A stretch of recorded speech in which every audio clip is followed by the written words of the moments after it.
ஆண்டவனை பொறுத்தவரை மொழி பேதம் என்பதே கிடையாது. எல்லா மொழிகளுமே ஆண்டவனுக்கு புரியும். ஒரு கணிப்பொறியை இயக்குவதற்கே அதற்கென்று தனியாக ஒரு மொழியானது தேவைப்படும் பொழுது, ஒரு இறை சக்தியை பிரதிஷ்டை செய்வதற்காக இந்த வடமொழி என்பது தேவைப்படுகிறது. இன்னைக்கு நம்ம என்ன பார்க்க போறோம் சொல்லி பார்த்தோம்னா, ஒரு நேயரினுடைய கேள்விக்கான விடையைத்தான் பார்க்க போகிறோம்.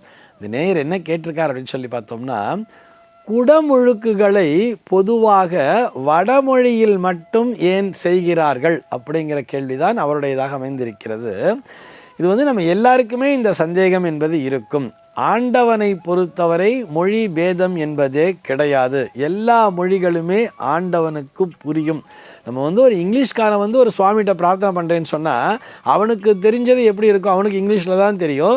அவன் இங்கிலீஷில் ஒரு பிரார்த்தனை பண்ணுறான்னு சொன்னால் அவனுக்கு நடக்காதா என்ன? நிச்சயமாக அவனுக்குரிய பிரார்த்தனையை இறைவன் கண்டிப்பாக நிறைவேற்றி வைப்பார். ஆண்டவனை பொறுத்தவரை மொழி பேதம் என்பது கிடையாது.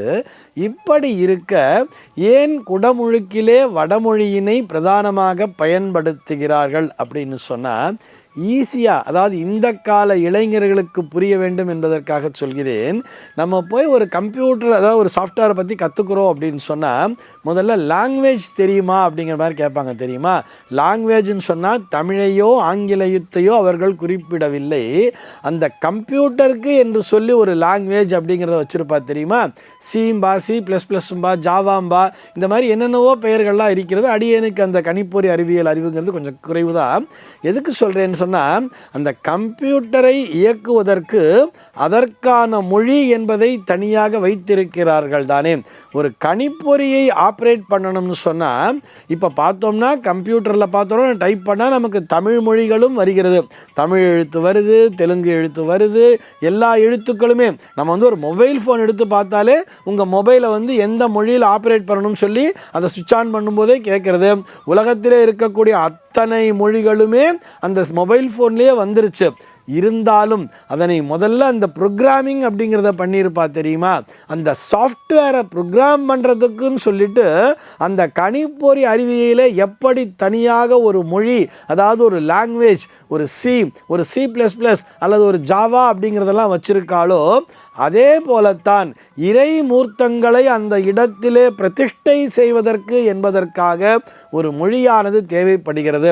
எப்படி ஒரு கணிப்பொறியை இன்ஸ்டால் பண்ணணும்னு சொன்னால், ஒரு கணிப்பொறியை இயக்குவதற்கே ஒரு மொழி என்பது தேவைப்படும் பொழுது, அந்த தேவபாஷை என்று அழைக்கப்படக்கூடிய அந்த வடமொழியிலே அதற்குரிய உச்சரிப்புகள் என்பதை சரியான முறையிலே தொகுத்து வைத்திருக்கிறார்கள்.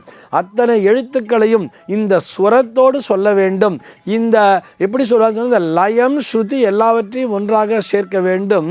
ஸ்ருதி ஸ்மிருதி புராணானாம் ஆலயம் கருணாலயம் அப்படின்னு சொல்லுவா. தெரியுமா? அந்த ஸ்ருதியோடு அந்த ஸ்மிருதியினை சரியான முறையிலே உச்சரிக்க வேண்டும். அப்பொழுதுதான் அந்த இடத்திலே இறை சாநித்தியம் என்பது பரிபூர்ணமாக வந்து சேரும் என்பதற்காகத்தானே தவிர, ஈஸியாக புரிஞ்சுக்கிறதுக்காக தான் அந்த எக்ஸாம்பிளை சொன்னேன். ஒரு கணிப்பொறியை இயக்குவதற்கே அதற்கென்று தனியாக ஒரு மொழியானது தேவைப்படும் பொழுது, ஒரு இறை சக்தியை பிரதிஷ்டை செய்வதற்காக இந்த வடமொழி என்பது தேவைப்படுகிறது. அது வடமொழியே அப்படின்னு சொல்கிறத விட அதற்குரிய உச்சரிப்புகளை, வடமொழி மாத்திரமல்ல, அந்த வடமொழியிலே இருக்கக்கூடிய அவற்றை தனியாக எப்படி பிரிச்சிருப்பான்னு பார்த்தோம்னா, கிரந்த லிபி அப்படின்னு சொல்லுவா. இந்த கிரந்த லிபி அப்படிங்கிறது தமிழ் மொழியினுடைய எழுத்துக்களை ஒத்துத்தான் இருக்கும். தமிழ் எழுத்துக்கள் தான், அப்பழங்காலத்திய தமிழ் எழுத்துக்களைத்தான் கிரந்த லிபி என்ற பெயரிலும் சொல்லி இருப்பார்கள். இந்த கிரந்தத்தினைத்தான் வேத பாடசாலையிலே முதலாக கற்றுத் தருவார்கள். அதனுடைய உச்சரிப்பை கேட்கும்பொழுது நமக்கு அது வடமொழி போல் இருக்கிறதே தவிர, சம்ஸ்கிருதம் போல் இருக்கிறதே தவிர, அந்த சம்ஸ்கிருதமும் இந்த கிரந்த லிபியும், அதாவது ஆதியிலே தோன்றிய மொழிதான் இந்த தமிழும் சம்ஸ்கிருதமும் என்பதை புரிந்து கொள்ள வேண்டும். இந்த கிரந்த லிபியை நம்ம இந்த ஆலயத்தினுடைய கல்வெட்டில் கூட பார்க்கலாம். தெரியுமா?